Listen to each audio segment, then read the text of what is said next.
Well, each week, a group of insiders joins me to offer perspective on some of the week's top stories. This week, sounding off on somewhat controversial plans to remake the I65 I70 Split in downtown Indianapolis. Indiana getting another Nonstop to a tech hotbed. And Andrew Luck's dad has a new gig, high-profile gig. Our insiders this week, Hathaway Strategies President Ann Hathaway.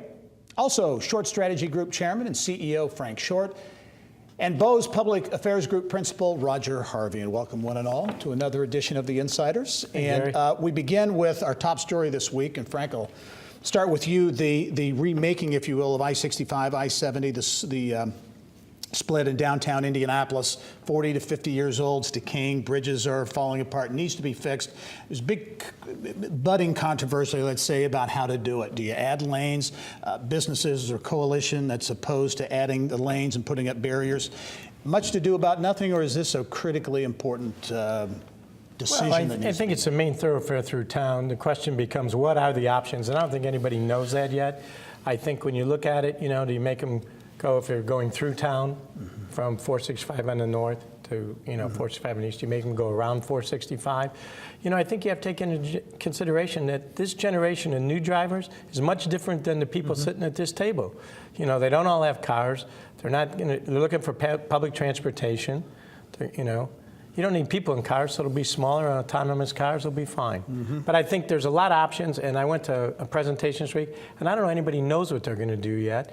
But people live in those downtown neighborhoods where it cuts through, they're concerned. It could be a big change in their lifestyle, and I'm not sure everybody's for that. So we don't have all the information yet, but I think it's a process that's starting. It's going to take 5, 6, 7 years to do anyway. Is this, Ann, Frank mentioned the neighborhoods. There's been a lot of reinvestment into older neighborhoods that have now the vibrancy and coming back. Concern that the decision is made could maybe stymie that, stop that. Sure, but I think INDOT has really worked hard to work with the neighborhoods, to talk to people. This is trying to be a transparent process. One of the most important things about this whole deal is that this is a safety issue. There's over 300 accidents, 250 serious accidents every year here. And so we've got to take safety into account. We've got to take the neighborhoods into account. We have to take the future. What do the vehicles of the future look like as we talk and think about this? And to Frank's point, this is a major thoroughfare, and we've got to make sure we do it right. Yep.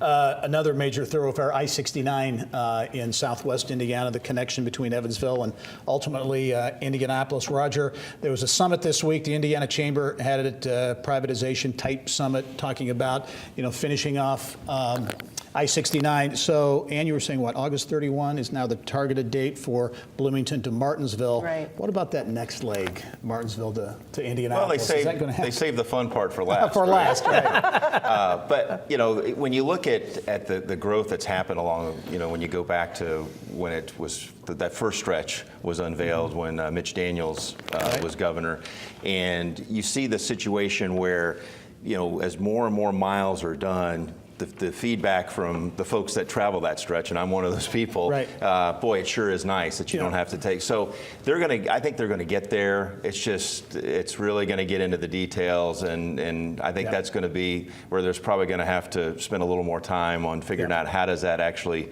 make its way to get fully connected. But it's going to happen. Speaking of connectivity, roads do that, interstates do that, and also flights. And Indianapolis International just landed another Nonstop. I think important, more than 50 Nonstops now, which I think is an all-time record for the airport. But this new Frontier route to San Diego is another, it's year-round, daily Nonstop to what is a biosciences, life sciences hotbed. It's exciting, and we've talked about this before on the show. These flights, more people are coming to Indianapolis to work, to play. Indianapolis continues to attract these flights so that people can come see what we're doing here. And these business relationships for the medical device industry, for the biosciences, this is good stuff. I mean, we're in a hotbed. And part of the attraction to some of these the airlines is the airport. Continually ranked as the top in North America. Top airport in North America. Last year 28 million people came to Indiana, not just for business, but for conventions. And the hardest part for us attracting conventions has always been the West Coast draw. So this is important that it's a West Coast flight. I think Mario and his team out there keep doing a great job adding those flights. So Ann's right. Our airport is a big draw. it's the first post 9/11 airport built in this country, and that's a big draw, and I think it helps. People that come here talk about the airport all the time. It's easy to get to, easy to get in and out of. But again, I think to your point, it's a tech city again, which is important. But I think even more important, it's a West Coast flight, and we need that West Coast connection for our convention business.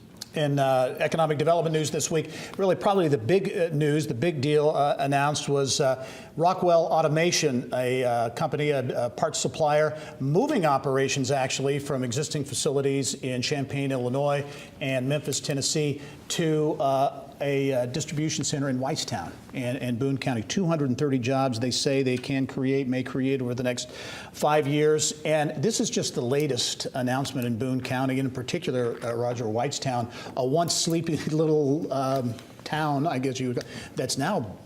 Oh, that's exactly right. I mean, Boone County in general is really making a lot of waves as it relates to economic development and also residential development. But in particular with Whitestown, when you look at this announcement, and then 4 or 6 weeks ago, you had a medical device manufacturer announce they're coming in with a very large, significant multi-million-dollar project, and then you have the IU School of Business come out and say, for the 7th year. Right. Whitestown's the fastest growing community. So, Dax Norton, the town manager there, and his folks are doing a great job.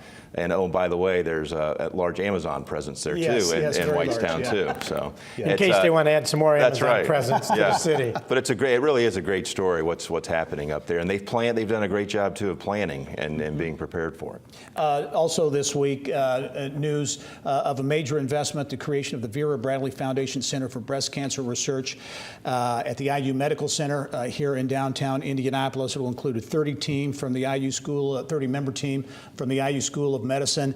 And I think what is noteworthy, among other things of this, is the Vera Bradley Foundation and Pat Miller and Barbara Backgard. They've raised nearly, for IU, the IU School of Medicine, cancer research, nearly $40 million over the years. So it's awesome that this is in Indiana, and every dollar of research is a dollar we're closer to a cure. And, such credit to these women for reinvesting and helping other women to find this cure. Yeah. It's exciting. Yeah. Great philanthropy, no doubt about it. And in terms of fundraising, Ivy Tech continues to kind of make headlines in the community college world. The foundation, I think multiple years, has been the top foundation for raising money, $16.4 million in 2017. Jack Murphy's done a great job at Ivy Tech. I think Sue's doing a great job as the new president. What they've done in the last 5 years is doubled what they did the previous 5 years. I think they got a good board. With other campuses around the state, they have the whole state engaged. Dan's last point about philanthropy. Indiana's a great place for philanthropy. Whether it's education, whether it's medical research, whatever. I think Hoosiers care, and that matters a lot. And this is a great example of it.